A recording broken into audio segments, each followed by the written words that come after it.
Hello, Donna here. Welcome to my channel, Speaking to Solutions for Transcending Trauma. So I've decided to go on another 100-day journey, and this one's about overcoming self-doubt.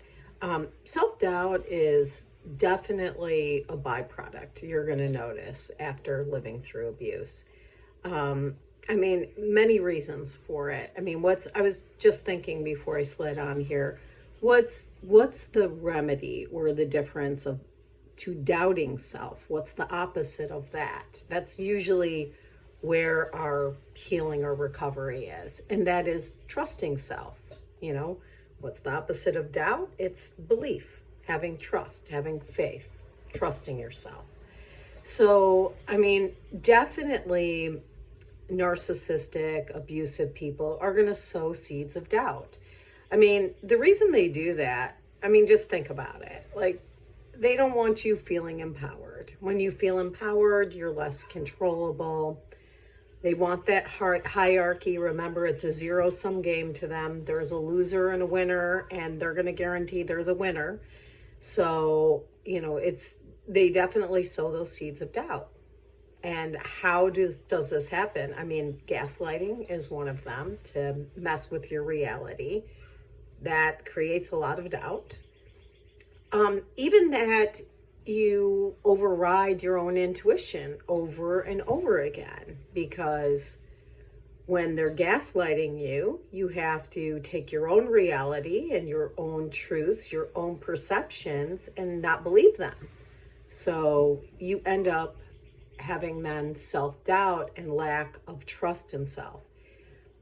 For me, being on the other side of the relationship, there's a lot of confusion around how I allowed so much of the abuse, how I allowed for the relationship to continue so long.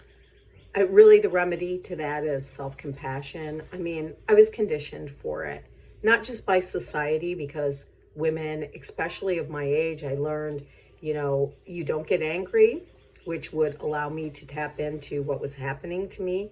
You be nice, and kindness is beautiful. Nice is more like disowning self and pleasing others.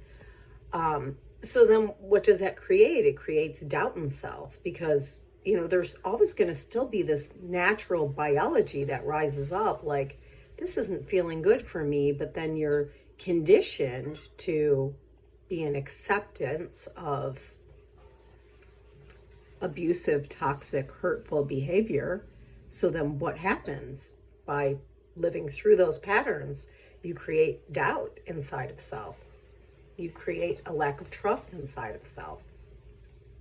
So, really just having understanding of where all these feelings come from. And then, trying to understand why I don't trust myself to be in relationship, because I don't trust my picker. I don't trust who I connect with. I don't trust that I won't connect with someone that's going to be highly abusive again. Because again, we do seek what's familiar, so I have sought familiar over and over and over again. I was conditioned for it.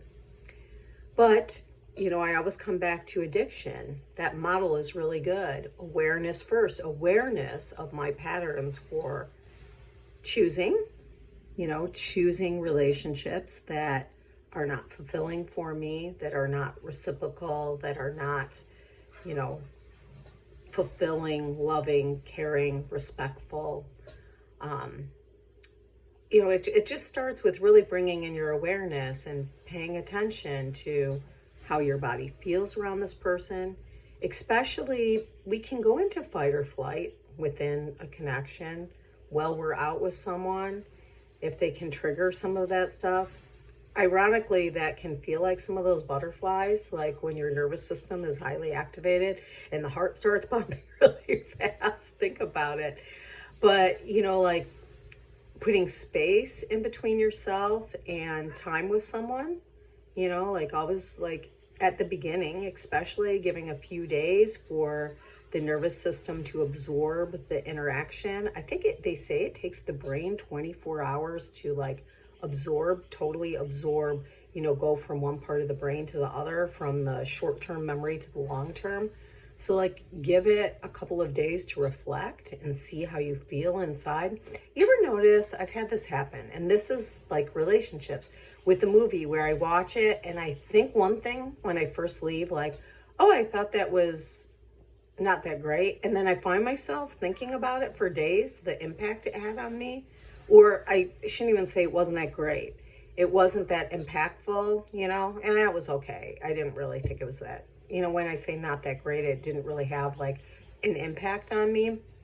And then I find myself for days like, oh, that is what's happening. The brain takes, I forget, I think it's 24 hours, but it takes time for it to absorb information. It's kind of like it would be a segue, but why, we are information junkies now. And the problem is we don't really give ourselves to pause and reflect on the data that's coming in. That's why there's so much overwhelm these days. So many people are stressed, to sort of just step back from some of the information for a little bit and allow it to soak in. So it's the same with relationships. All right, I'll just leave it with that. So, that's where some of the doubt came from, and how to trust self again. One of the ways is to trust what you're perceiving and just allow things to sink in, and to just start, I guess the word would be noticing. That's how you raise awareness. Just start noticing.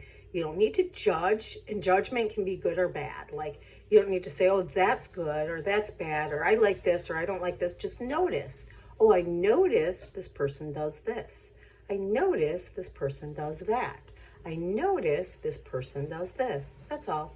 Just start noticing. And that is the first step to having awareness of what types of patterns people live in.